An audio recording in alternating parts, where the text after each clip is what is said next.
I love Bitcoin, but there's just something incredibly satisfying about having real, fine silver in your pocket.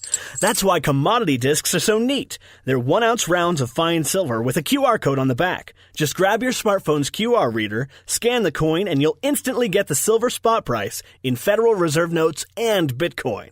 And if you donate $100 to the Scott Horton Show, he'll send you one. Learn more at facebook.com/commoditydiscs. commoditydiscs.com. All right, y'all, Scott Horton Show.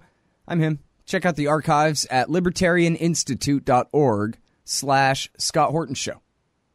And introducing our friend Jeffrey Kaye. And he, of course, writes at GuantanamoTruth.com. And he's the author of the new book, Cover Up at Guantanamo, the NCIS investigation into the, quote, suicides of Mohammed al-Hanashi and Abdul Rahman al-Amri. And we talked about that in our most recent interview, and we've got a little bit of developments along those lines to talk about, along with some other things. Welcome back to the show, Jeff. How are you doing? Scott, doing great. How are you? I'm doing great. Really appreciate you joining us, as always, here. And so now I'm going to go back a month to McClatchy Newspapers from October the 5th here. Not your story, but I know you know all about it, and you have the most and best to say about it. As far as I'm concerned, CIA officials ordered to testify in lawsuit over torture program. So, first of all, explain how could that be that headline is even right, that a judge would ever say any such thing to anyone about anything? Yeah, well, that is a good question. I'd love to know what the judge. You got to give him credit. Judge's name is Justin Quackenbush. He's up in Spokane, Washington. And of course, what pops into my head, why that Spokane actually has an interesting role to play in the whole torture scandal, which people may not realize. But actually the first break really in looking at people like James Mitchell and Jessen happened at the Spokane or Spokesman Review. And it's because Spokane happens to be the city where a major SEER headquarters is. SEER meaning, your listeners don't know, it's a military department. It means survival, evasion, resistance, escape. And that is what they teach, spies, military officers, pilots, all sorts of people, ways as if they're captured by some enemy, what to do. And one of the major, most controversial things they do, and this is what James Mitchell and Bruce Jessen worked for, and they worked in Spokane, was to teach people supposedly how to resist torture. And they did so in mock torture camps, where they literally put people through kind of a brief torture experience, supposedly to inoculate them and help them learn what the experience might be like. And this has been going on for decades. And that's where Mitchell and Jessen worked. And they took the kinds of techniques they used for the brief torture sessions, and they used them and inflated them up and mixed them with other things to create to be part of the creation of the CIA's torture program. And I'm emphasizing part. It comes up in this case, by the way. But the big thing, of course, about this case is that the government has been successful in keeping anybody from being sued who's been involved in the torture program, right? Right. They just say it's a secret, right? They just say, Your Honor, you have to throw out this whole case, not just some evidence. You have to throw out this whole case because it's all state secrets and no business of any federal court at all. And every judge has been perfectly happy with that up until now, pretty much, right? It will harm national security, right? And I think, am I right, Jeff? And I know this isn't exactly your expertise, but isn't it right that previously, and I should say you're a psychologist, not a lawyer, for people who are interested. But wasn't it the case previously, or haven't you heard this, that before George W. Bush, all they ever did with the state secrets doctrine, which was invented by the courts in the first place, was to exclude certain information from trials. But then starting with the Bush years, they started excluding entire cases from being heard at all. And Obama has continued that.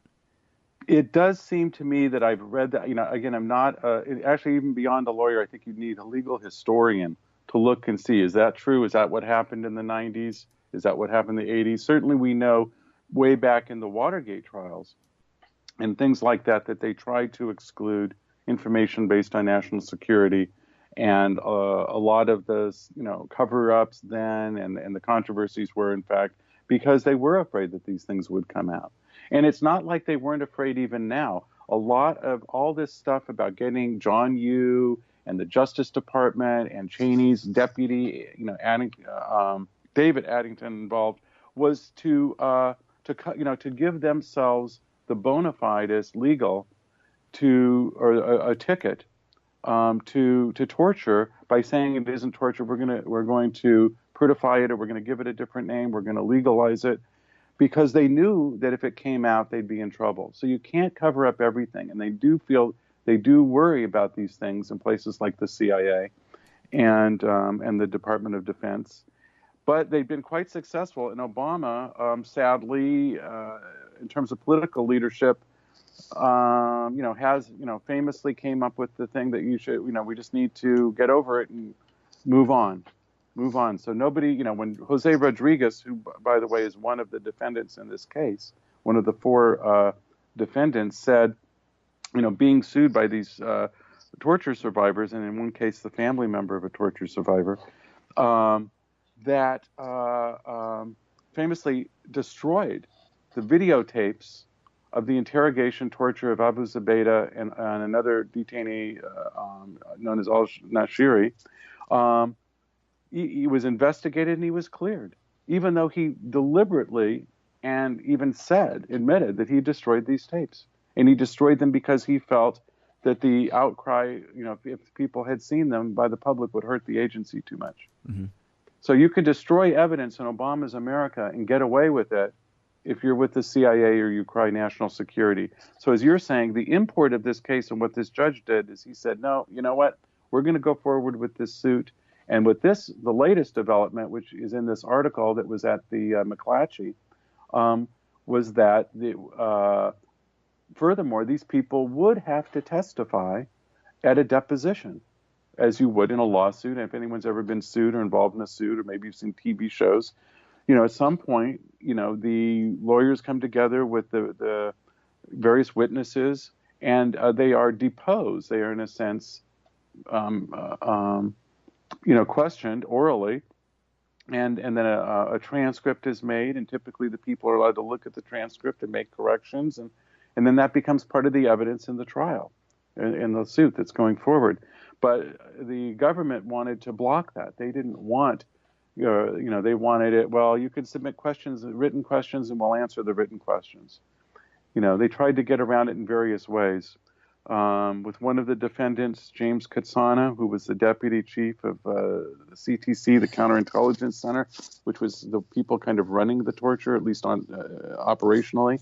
They, they said they admitted it, and if you actually read the judge's, the description of what happened, the document link is at the article at McClatchy. You'll see it says he said, well, you know what's the point of an oral deposition? The CIA says. Or the government says, because he's not going to answer any questions anyway. So you're going to come all the way to Vermont or wherever, Virginia or wherever the hell he is, and you're going to say, we're just going to say, sorry, I'm not going to answer. And so it's a waste of your time. So the judge didn't go for that. And these guys are going to be orally deposed. But I don't know exactly when that will be. The trial itself is not set for sometime till next June. So these things don't move quickly. Right.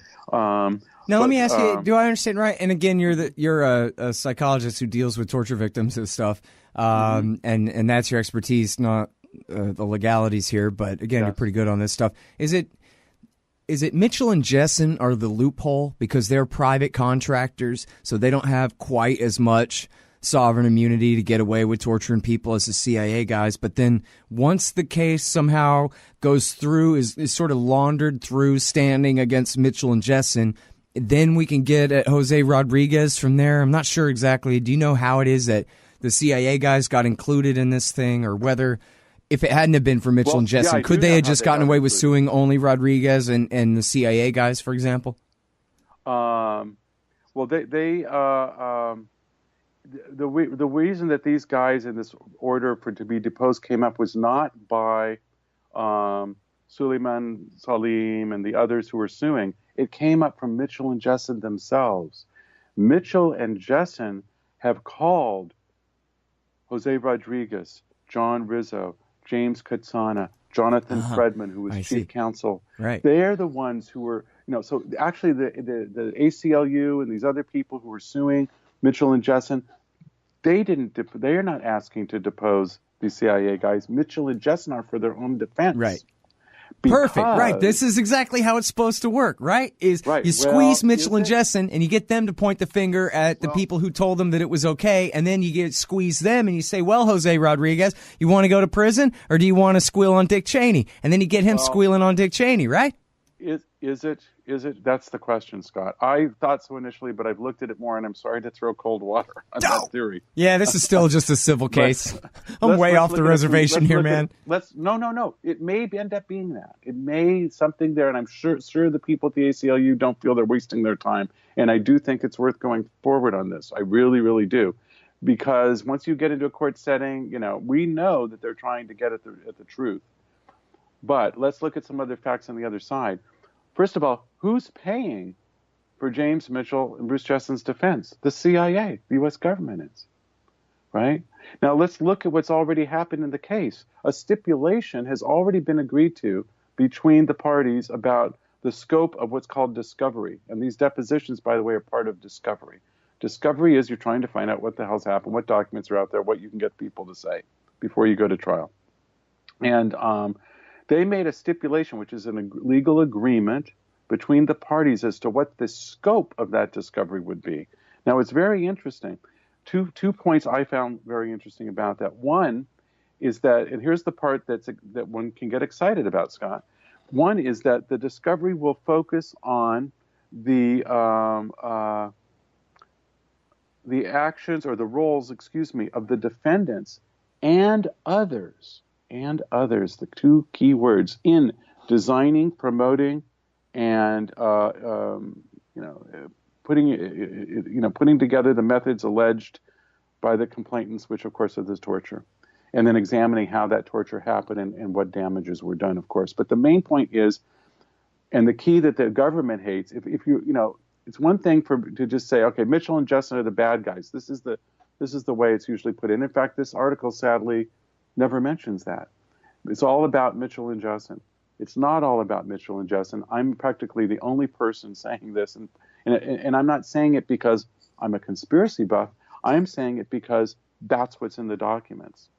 The Senate Select Committee on Intelligence put out their executive summary, and they said there were other people involved in designing this. I've been saying from the get-go, who are they? We know what department of the CIA they were in, and I made this point too. It was published in Al Jazeera, America, that the people that they were, the other people helping Mitchell, or for all I know, leading Mitchell, that's what Mitchell says, came from the CIA's Department of Office of Technical Services, which was the same department that designed MK Ultra experiments. And experiments? What do you mean experiments? Well, recently, the other major article that came out recently, which I'm not sure you're aware of, was in the Washington Post by Greg Miller. And that article, some months back, I don't know, maybe 3 or 4 months back, the Washington Post published the contracts made by Mitchell and Jessen with the CIA for their enhanced interrogation program. So what were Mitchell and Jessen hired for? It's going to be in the contract. Well, the contract said they were hired to do applied research. And they were to design a program based on the theories of a famous U.S. psychologist by the name of Albert Bandura. What is this? Greg Miller, to give him his credit, he ferreted it out. And he questioned, I don't know, what's this about? Basically, he says, we don't know what it's about. And this guy you just cited, what's his name again? Albert Bandura, and this is Bandura. This is the champion of torturing dogs to learn helplessness and all that? That was another psychologist by the name of Martin Seligman. The psychologists are all over this program, man. Jonathan Fredman, who's being called to testify in this case, for instance, right, is married to a CIA psychologist by the name of Judy Phillipson. Judy Phillipson worked with Kirk Hubbard. Kirk Hubbard was the guy who was shepherding James Mitchell around all these different sites. and kind of his sponsor in the world of psychology, and brought him to the FBI and brought him to special meetings. So there's direct links between all these guys and Mitchell. So Mitchell knows that Fredman, Katsana, Rizin, they know a lot more than, and they want it. Mitchell and Jessen essentially are saying, or at least saying, if you're really going to push us to be the fall guys for everything, we're going to push back and say, that comes out in that word, and others. We're going to push back, and we're going to show that we were just part of a much larger thing, man. Right. And which we already all know so much about, that right. This whole thing originated with Dick Cheney, the vice president, and his lawyer and buddy, David Addington, that they said, hey, let's do a torture program. And that they like to say the CIA came to them and said, geez, we sure would like to torture people. But we know that's not how it started. I'm not sure. I don't know. I actually don't know. I think it started, I think the CIA has been running experiments, and I do think that Cheney did want a torture program. They ramped one up, and that did happen, but that other things were happening at the same time. All right, y'all, Scott Horton here, and I got a great deal for you. Anyone who helps support this show with a $50 donation or more gets a copy of the brand new Rothbard book, Murray N. Rothbard book, of long-lost essays from 1967 and 68. It's entitled Never a Dull Moment, A Libertarian Looks at the 60s. Murray N. Rothbard, really Mr. Libertarian himself, on Vietnam, conscription, civil rights, LBJ and Nixon, and all kinds of great stuff from back during those times. Never a dull moment, and it's an exclusive. It's not available on Amazon yet. It's an exclusive, so far at least, for listeners of this show. So be the first to get it. Help support this show at the same time. Just go to scotthorton.org/donate. And again, anyone who sends $50 on this way, along with a mailing address, and I will get this book right to you. Thanks. Sure. I don't mean to spin for them. They've been torturing for decades, as you say. The experiments they were doing, I think, had already started, or they found this an opportune time to start it up. Yeah. And that's where, Well, and that's your other article here. And again, here, the book is Cover Up at Guantanamo, everybody. Jeff Kaye, find that at Amazon and at GuantanamoTruth.com. And that's where you have this thing. Documents on Guantanamo as America's battle lab, that's in quotes here, America's battle lab in the global war on terrorism. So not just CIA black sites, but Guantanamo itself as a battle lab. What do you mean by that? Well, that was a phrase used by a general working for the U.S. Army Intelligence, Colonel Custer, not a general, pardon me, a colonel, Colonel Custer, like Custer's Last Stand, and and others also use that terminology. Like the former commandant at Guantanamo, or some of them, and they would say, "Yeah, this is a battle lab." What does that mean? Well, a lab, in military terms, sometimes it says it's a place. Military has its own language, and they talk about lessons learned, and they do, in fact, experiment with, like, putting different kinds of troops together, different kinds of scenarios. In this case, the battle lab experiment had to do with things like exploiting the prisoners that they were going to get. A battle lab in the war on terror, and what I pointed out in an article just published only, I think, at my own blog, which is known as Invictus, but coming off of this CIA, the discovery of Mitchell and Jessen's contracts with the CIA, that they were in fact hired to do research for the CIA, that based on a guy named Bandura.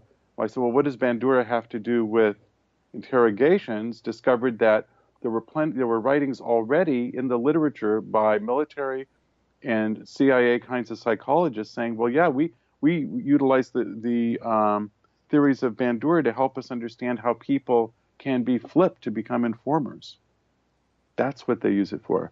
So we've been saying, myself, Jason Leopold, years ago we worked on this together, that what were they doing with these prisoners? Was it all about intelligence? And that's how it's still framed by the mainstream press. It's like, does torture produce reliable intelligence? Well, that's a very important discussion to have, but it doesn't really it unfortunately limits what was this program even about. It wasn't just about producing intelligence, good or bad.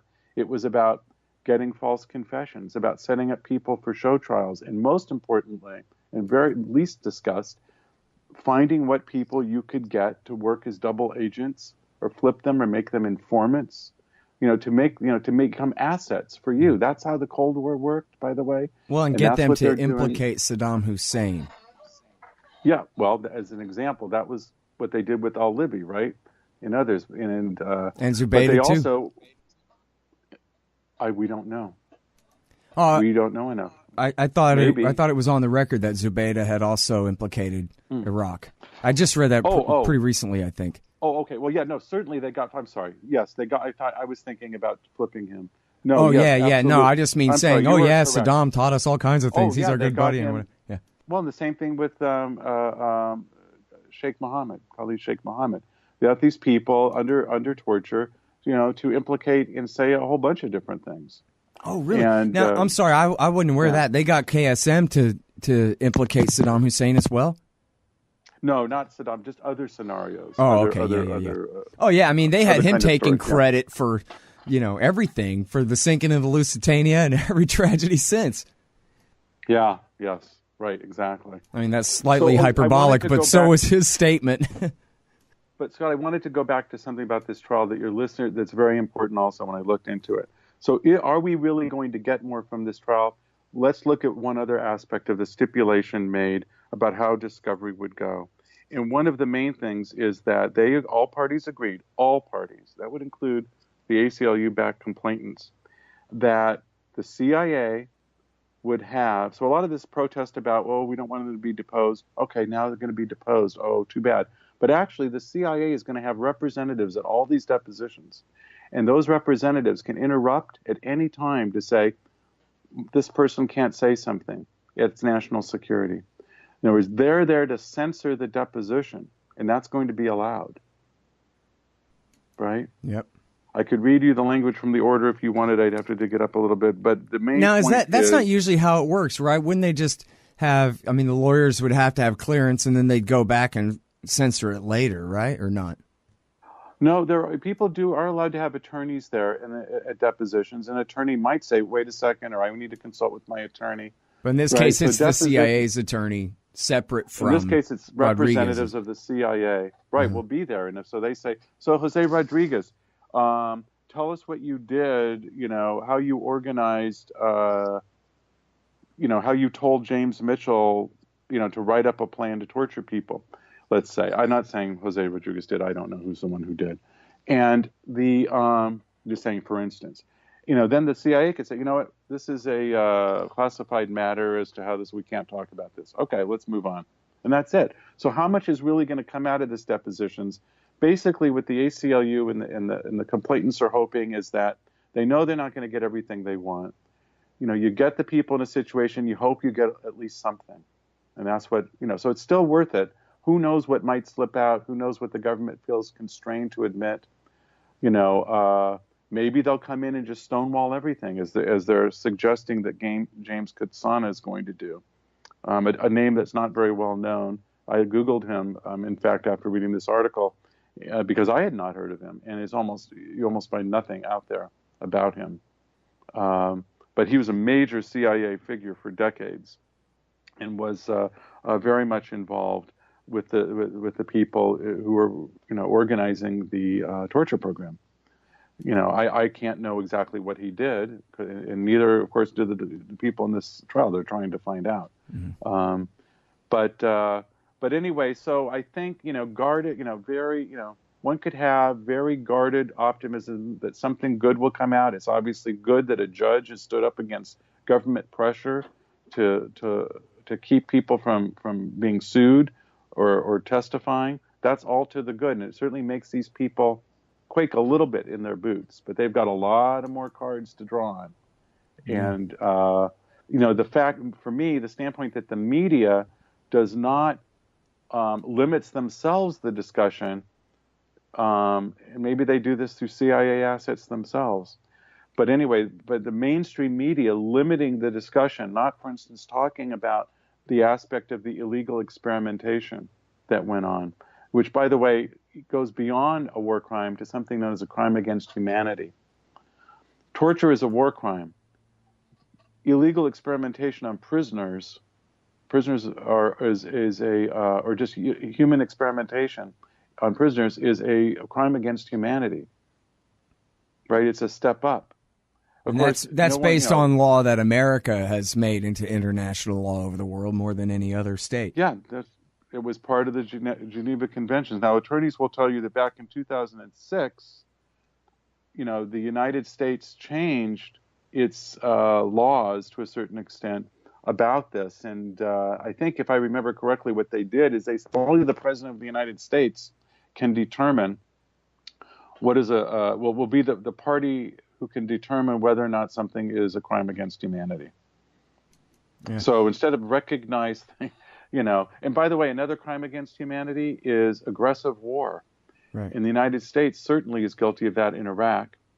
There's just so many ways in which we have, a very criminal government, or a government rather, that was run by criminals and those who cover up for criminals. I would say Libya is the same thing. I'm sorry for all the good and all, it was to have a black president and all those things it means. I would say Barack Obama is also guilty of aggressive war in Libya. And you could make a case, of course, in the other places where the U.S. is intervening, but Libya, I'd say, is the clearest case. Yeah. Well, and of course, the joke there is that, the UN Security Council voted, and so it's perfectly fine to launch an aggressive war. It's not criminal at all, as long as you get France and Russia and China to agree. Yeah, well, that's.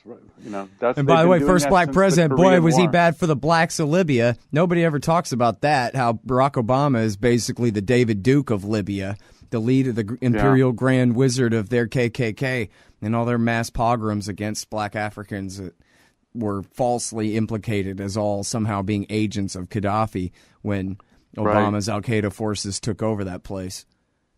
Yeah. It's a very uncovered story, but it's true. I mean, I even talked to David Enders, the great war correspondent, when he had written for McClatchy back in late 2011 or early 2012 about being in a refugee camp where the jihadis would come and rape the women every night.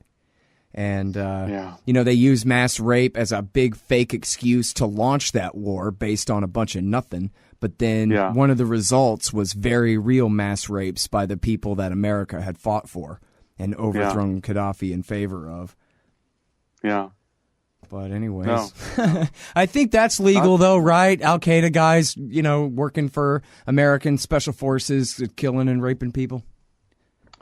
Is there a law that prevents that as long as it's in Africa? Well, many, many years ago, going back to the Vietnam War days, a famous author, Joseph Heller, wrote a book called Catch-22. Yeah. And at various times in the book, that there's a definite Catch-22 was supposedly a term for a legalistic thing in military law that is defined at various times in the book in a satirical fashion. But at the end of the book, the last time it's defined is after the main character of the book, Yossarian, discovers that the U.S. had committed a war atrocity, and he's talking to somebody. I think it's a woman in the book, and who survived. And he says, "What happened here?" He says, "They came through. They killed all these people." He goes, "How could they do that? That's illegal." She says, "Well, actually, they came up to me. I said the same thing to them. You can't do this." And he says, "We can." And she said, "Why?" And the military guy said, "Catch-22." Catch-22? What's Catch-22? Catch-22 means we can do whatever the hell we want to do. Yeah. And that's how it is if you're the big numero uno military imperialist force on the planet. Who's going to stop you? Right? And that's why they really hate, not that these regimes are perfect by any means, but that's why they hate Russia and China so much, or places like Iran, although which are even much weaker, or even little upstart states like North Korea, because they don't march to the U.S. tune. And if you don't march to the U.S. tune, then you must be against us, and we want to, rule the planet. I mean, it's pretty horrible stuff, and Americans are lost in their, partly just in surviving their own lives. They're lost in the lies that the media puts out and the half-truths. They're lost by their own identifications with military might and glory to make their own small lives feel grand and better. And they're also lost in the way in which they are, the reality of the world is hidden from them by the media and by the government, of course. And, people like you and me, and there's others obviously trying to speak out, trying to say the truth, but it's very hard. And we live in very dangerous times, and it's very frightening to think where sooner or later these people, in their hubris, and it's already happened in other ways. I mean, it was hubris what they did in Vietnam, and for all the millions of people killed there.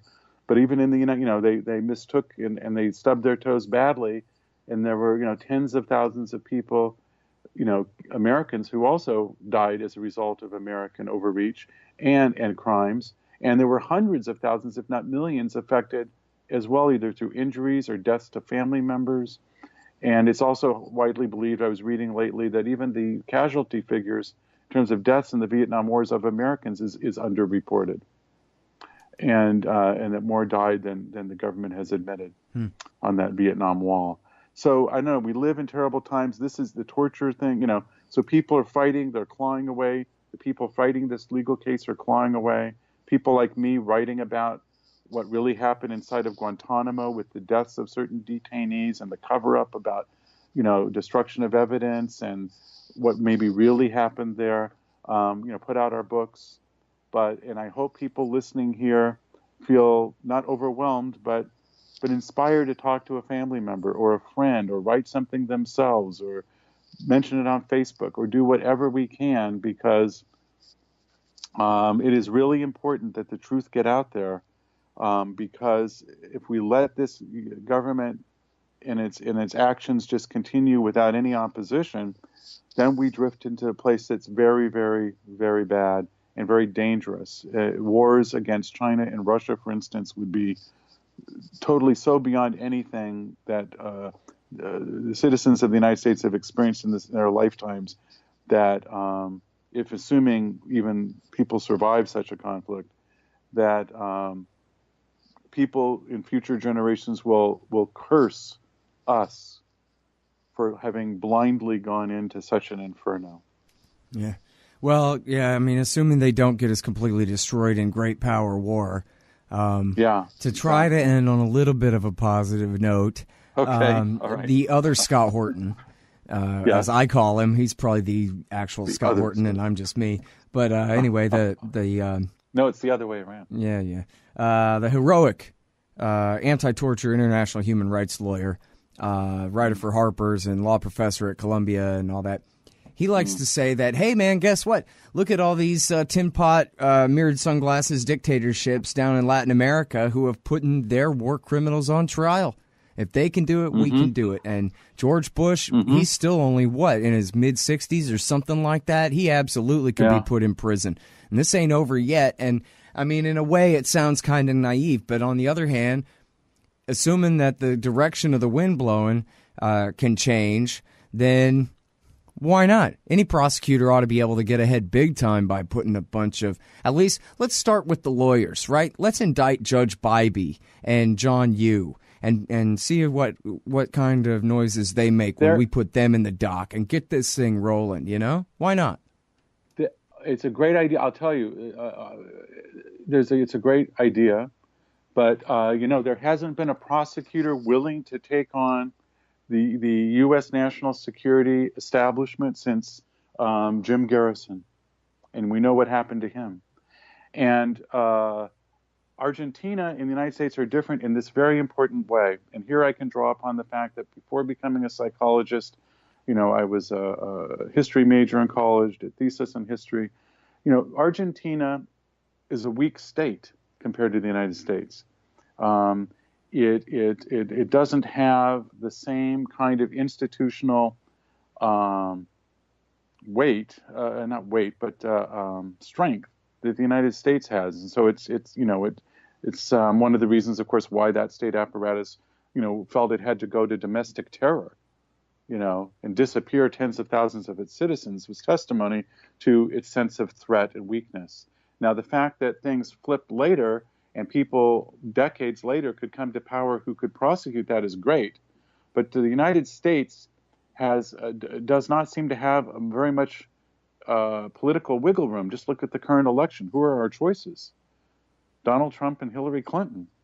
That's testimony to the fact that other people and other points of view have great difficulty getting heard or pushing through. On the other hand, a la what you're saying and the other Scott Horton is saying, there obviously are, to be positive on some level, signs that things can push through.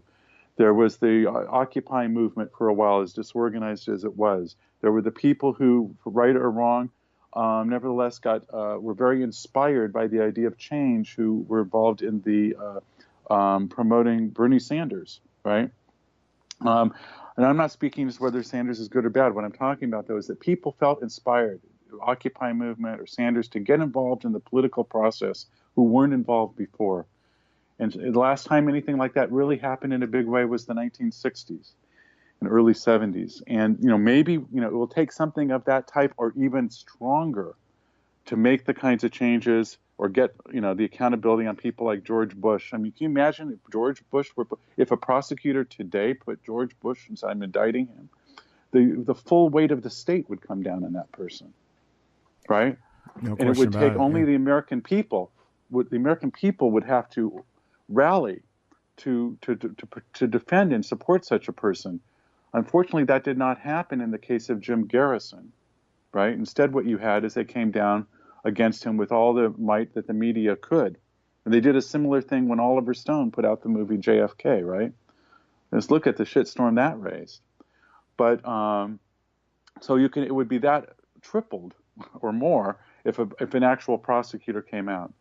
But anyway, no one seems to have that level of courage, and it could happen. I mean, much stranger things in history have happened, and an example of a fight, by the way, Roman Polanski is coming out with a movie I was happy to see on the Dreyfus Affair. I don't know if you're familiar with the Dreyfus Affair, your listeners are. Mm-hmm. Was the biggest political scandal of the 19th century. At the end of in fact, it went into the 20th century. It was the case of a French Jewish army officer who was charged with treason for giving up documents to the enemy, which was Germany. And it was total anti-Semitism was huge. This is where Emile Zola became famous with I accuse. And it's a great case because it shows that fighting, you could really, what happened was fighting to get to the truth there brought down the French government, because it turned out that it was a total lie and they were hiding their own cover up, that they knew all along who the person was, but he was a friend he was a member of the ruling class essentially, and they covered it up and they deliberately prosecuted an innocent person and sent them to Devil's Island and torture. But that ultimately came out because people kept fighting and fighting and fighting to get out the truth. I think that's why probably Polanski wants this, there's going to be a political edge to this movie, which is apropos to what we're trying to do and what this judge maybe is doing and what you're doing, what I'm doing, is if you keep fighting, to be optimistic there, you can actually succeed. It's not hopeless. So I hope that I'm saying this in part to correct my pessimism from before. Or I wouldn't do this if I didn't believe that that it's not hopeless, that if you keep fighting. But it does take ultimately people, regular people, to enter the field and to push for the truth to happen. Just as really, I think regular people getting involved in the what's happening up in North Dakota, with the Native Americans has made that come into more national attention. So regular people have to become involved. All right, y'all. That is Jeffrey Kaye. You can find him at GuantanamoTruth.com. His great book, Cover Up at Guantanamo, the NCIS investigation into the, quote, suicides of Mohammed al-Hanashi and Abdul Rahman al-Amri. Thank you very much for coming back on the show, dude. I sure do appreciate it. Thanks so much, Scott. All right, y'all, and that's the Scott Horton Show. Check out the archives at libertarianinstitute.org/Scott Horton Show. Hey, Scott Horton here to tell you about this great new book by Michael Swanson, The War State. In The War State, Swanson examines how Presidents Truman, Eisenhower, and Kennedy both expanded and fought to limit the rise of the new national security state after World War II. If this nation is ever to live up to its creed of liberty and prosperity for everyone, we are going to have to abolish the empire. Know your enemy. Get The War State by Michael Swanson. It's available at your local bookstore or at Amazon.com in Kindle or in paperback. Just click the book in the right margin at scotthorton.org or thewarstate.com. Hey, y'all, Scott Horton here for WallStreetWindow.com. Mike Swanson knows his stuff. He made a killing running his own hedge fund and always gets out of the stock market before the government-generated bubbles pop, which is, by the way, what he's doing right now, selling all his stocks and betting on gold and commodities. Sign up at WallStreetWindow.com and get real-time updates from Mike on all his market moves. It's hard to know how to protect your savings and earn a good return in an economy like this. Mike Swanson can help. Follow along on paper and see for yourself. WallStreetWindow.com. Hey, Scott Horton here. It's always safe to say that one should keep at least some of your savings in precious metals as a hedge against inflation. And if this economy ever does heat back up and the banks start expanding credit, rising prices could make metals a very profitable bet. Since 1977, Robertson Roberts Brokerage Inc. has been helping people buy and sell gold, silver, platinum, and palladium, and they do it well. They're fast, reliable, and trusted for more than 35 years. And they take Bitcoin. Call Robertson Roberts at 1-800-874-9760 or stop by rrbi.co.